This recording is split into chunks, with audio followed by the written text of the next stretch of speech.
Chicken খেতে খেতে যদি মুখের স্বাদ বদলানোর ইচ্ছা হয় তবে এই দই চিকেন কিন্তু অবশ্যই রান্না করে বাড়িতে খেতে পারো বা বাড়ির মানুষজনদেরকে খাওয়াতে পারো। তো চলো দেখে নাও। দই চিকেন বানাবার জন্য কি কি উপকরণ নিয়েছি তোমাদের সামনে আমি দেখিয়ে দিচ্ছি। খুবই যে অল্প উপকরণ লাগবে সেটা কিন্তু আমি বলবো না।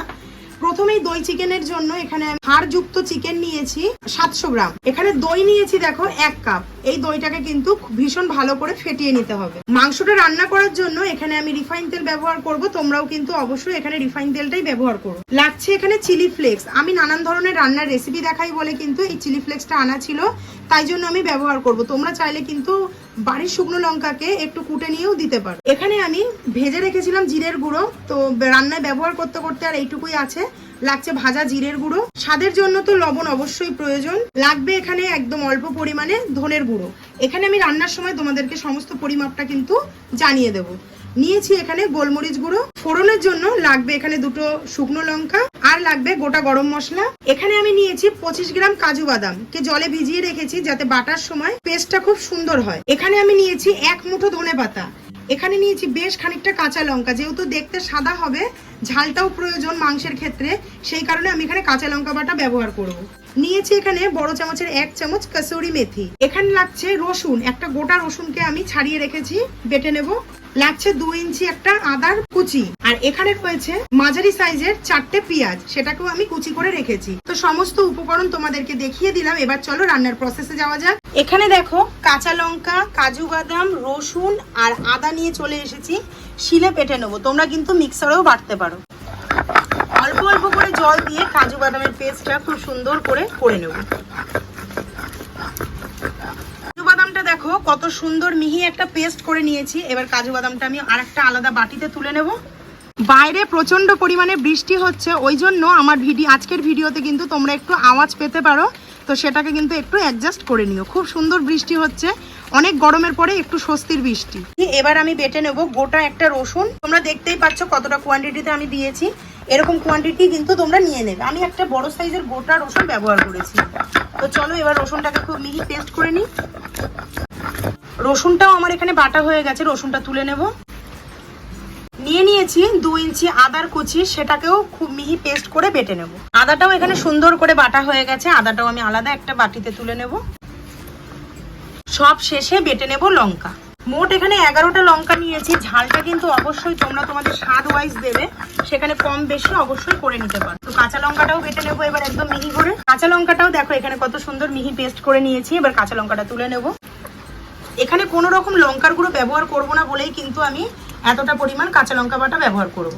সমস্ত গোটা মশলাগুলো বেটে নিয়ে চলে এসেছি। এবার আমি মাংসটাকে ম্যারিনেট করে নেব। তার জন্য মাংসের মধ্যে প্রথমেই দিয়ে দেবো 1 চামচ লবণ, বড় চামচের 1 চামচ দিয়ে দেবো গোলমরিচ গুঁড়ো, তারপর এখানে দিয়ে দেবো 1 চামচ রসুন বাটা, 1 চামচ দিয়ে দেবো আদা বাটা, দিয়ে খুব সুন্দর করে ম্যারিনেট করে নেব। যত ভালো করে আদা, রসুন, লবণ, গোলমরিচ দিয়ে মাংসটাকে ম্যারিনেট করা হবে বা যতক্ষণ স্টে টাইমে রাখা হবে ম্যারিনেশন করে, তত কিন্তু মাংসের ভিতরে মশলাটা ভীষণই ভালোভাবে প্রবেশ করে যাবে এবং ভাজার পর মাংসটাও কিন্তু হবে সফট, রান্নার পর খেতেও কিন্তু খুব ভালো লাগবে। চিকেনটাকে খুব ভালো করে ম্যারিনেট করে নিয়েছি। এবার আমি ঢাকা দিয়ে রেখে দেবো 30 থেকে 40 মিনিটের জন্য।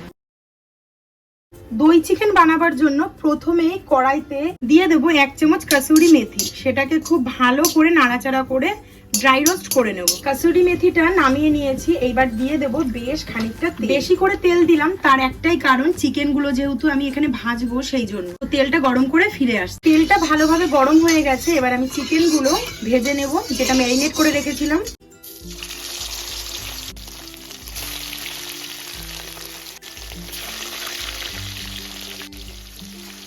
মাংসের 1 পিঠ ভাজা হয়ে গেছে, অপর পিঠ উল্টে দেবো। একদম লো টু মিডিয়াম ফ্লেমে কিন্তু এই মাংসটাকে ভাজতে হবে। টোটাল তোমরা এখানে 8 মিনিট মতো লো ফ্লেমে মাংসগুলোকে ভেজে নেবে, তাহলেই কিন্তু ভাজা কমপ্লিট হয়ে যাবে। তো আমার এখানে চিকেনের পিসগুলো সব ভাজা হয়ে গেছে, এবার তুলে নেব। সমস্ত মাংসগুলো ভেজে তুলে নিয়েছি। ওই তেলেই এবার দিয়ে দেবো এলাচ এবং লবঙ্গ ফোড়ন, দিয়ে দেবো গোটা 2টো শুকনো লঙ্কা ফোড়নে। একটু ভাজা ভাজা করে নিই, তারপর বাদবাকি ইনগ্রিডিয়েন্টস গুলো দেবো। ফোড়নটা ভাজা হয়ে গেছে, ফোড়নের থেকে সুন্দর গন্ধ বেরিয়ে গেছে। এবার আমি দিয়ে দেবো কুচানো পেঁয়াজ। খুব ভালো করে ভেজে নেব যতক্ষণ না পেঁয়াজটা নরম হয়ে আসছে। লো টু মিডিয়াম ফ্লেমে 5 মিনিট মতো ভেজেছি। দেখো পেঁয়াজ নরমও হয়ে এসেছে, পেঁয়াজের কালার কিন্তু চেঞ্জ হয়ে গেছে। এই পর্যায়ে দিয়ে দেবো আমি বেটে রাখা কিছু মশলা। দিয়ে দেবো 1 চামচ আদা বাটা, দিয়ে দেবো 1 চামচ রসুন বাটা, দিয়ে দেবো যে কাঁচা লঙ্কাটা বেটে রেখেছিলাম সেই বাটা কাঁচা লঙ্কা, দেবো 1/2 চামচ লবণ, দিয়ে সমস্ত মশলাকে খুব সুন্দর করে কষে নেব। মশলাটা কিন্তু একদমই লো টু মিডিয়াম ফ্লেমে কষাতে হবে, আর এই সময় লবণটা একটু দিয়ে নেবে, নয়তো কিন্তু মশলাটা প্রচন্ড পরিমাণে ছিটকবে। 5 মিনিট মতো লো ফ্লেমে আদা রসুন এবং কাঁচা লঙ্কা বাটাটাকে কষে নিয়েছি। এবার দিয়ে দেবো ধনে গুঁড়ো 1 চামচ। ধনে গুঁড়ো দিয়ে আবারও খুব ভালো করে লো টু মিডিয়াম ফ্লেমে মশলাটাকে কষে নেব। 5 থেকে 7 মিনিট মতো মশলাটাকে কষে নিয়েছি। এখানে দেখো মশলা থেকে কিন্তু তেল ছেড়ে এসেছে। এই পর্যায়ে দিয়ে দেবো আমি বেটে রাখা কাজু বাদাম। কাজু বাদাম দিয়ে কিন্তু কোনোভাবেই আর ফ্লেমটাকে হাই করা যাবে না, যেহেতু কাজু বাদাম কিন্তু তলা লেগে যাবে এবং প্রচন্ড পরিমাণে ছিটকবে। ওই জন্য লো টু মিডিয়াম ফ্লেমে এই কাজু বাদামটাকে কষে নিতে হবে যতক্ষণ না তেল ছেড়ে দিচ্ছে। 4 মিনিট মতো কাজু বাদাম দিয়ে কষে নিয়েছি। এবার আমি দিয়ে দেবো ভেজে রাখা মাংস। সেম প্রসেসে এবারও কিন্তু একদম লো ফ্লেমে মাংসর সাথে মশলা ভীষণ ভালোভাবে কষে নিতে হবে। এই ধরে নাও 8 থেকে 9 মিনিট মতো লো ফ্লেমে একদম মাংসটাকে কষে নেব। খুব ভালো করে মাংস কষে নিয়েছি। দেখো মাংস থেকে কিন্তু তেল ছেড়ে দিয়েছে। এইবার দিয়ে দেবো ফেটিয়ে নেওয়া টক দই। এখানে আমি 1 কাপ মতো টক দই ব্যবহার করলাম। গ্লাসের মধ্যে 1/2 কাপ মতো জল দিয়ে সেই জলটাও দিয়ে দিলাম দইটাকে ধুয়ে। চিকেনটাকে দইয়ের সাথে এবার লো ফ্লেমে কষাতে হবে, হাই করলে কিন্তু দইটা ফেটে যেতে পারে। এখানে খুব ভালো করে দইয়ের সাথে চিকেনটাকে মিশিয়ে নেব। কালারটা যা এসেছে দুর্দান্ত লাগছে, কালারটা একদম হোয়াইট হোয়াইট, একটু ইয়েলো ইয়েলো ভাব আছে, আর গন্ধটা তো আরো সুন্দর, মানে অসাধারণ একটি রেসিপি কিন্তু আজকে আমি তোমাদের সাথে শেয়ার করলাম। ভালো লাগলে অবশ্যই কিন্তু লাইক কমেন্ট শেয়ার করো। এইভাবেই লো ফ্লেমে কষে নেব 7 থেকে 8 মিনিট। তো লাস্টের 5 থেকে 6 মিনিট আমি কিন্তু 3-4 বার ঢাকা তুলে তুলে নাড়িয়ে নাড়িয়ে মাংসটাকে নাড়িয়ে নিয়েছি বা কষিয়ে নিয়েছি বলতে পারো, তোমরাও কিন্তু তাই করো। তো এবার আমি ঢাকনাটা তুলছি একদম ফাইনালি।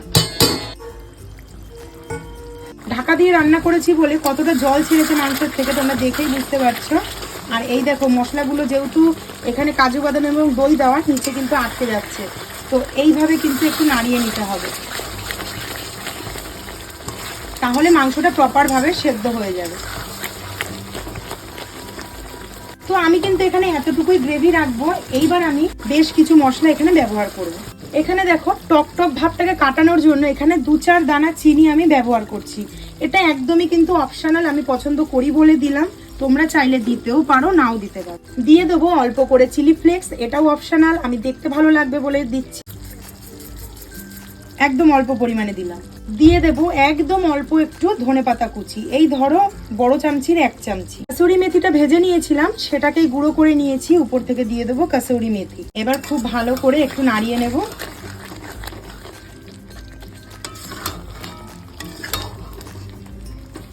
যা সুন্দর একটা স্মেল বেরিয়েছে না, এই রেসিপিটা একবার হলেও বাড়িতে ট্রাই করো। 2 মিনিট মতো লো ফ্লেমে বসিয়ে রেখেছিলাম সমস্ত ধনেপাতা কাসুরি মেথি দেওয়ার পর। এবার দিয়ে দেবো 1/2 চামচ ভাজা জিরের গুঁড়ো। এবার খুব সুন্দর করে মিশিয়ে নামিয়ে নেব। তো এখানে রেডি হয়ে গেছে আমার দই চিকেন। তো তোমাদেরকে আমি একটু সার্ভ করে দেখাবো, চলো সার্ভ করে দিই। তো এবার আমি ঢেলে দিলাম দই চিকেন।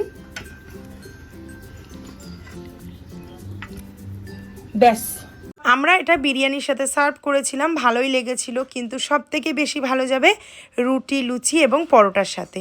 তো আজকের ভিডিওটা যদি ভালো লেগে থাকে অবশ্যই লাইক কমেন্ট শেয়ার করে দিও, চ্যানেলটি সাবস্ক্রাইব করে পাশে থাকা বেল আইকন প্রেস করে দিও, যাতে আমি কোনো ভিডিও ছাড়লে সবার প্রথম নোটিফিকেশান তোমাদের কাছে পৌঁছে যায়। আবারও চলে আসবো নেক্সট দিন খুব ভালো একটা মজাদার রেসিপি নিয়ে। ততক্ষণে সবাই সুস্থ থেকো, ভালো থেকো, টাটা।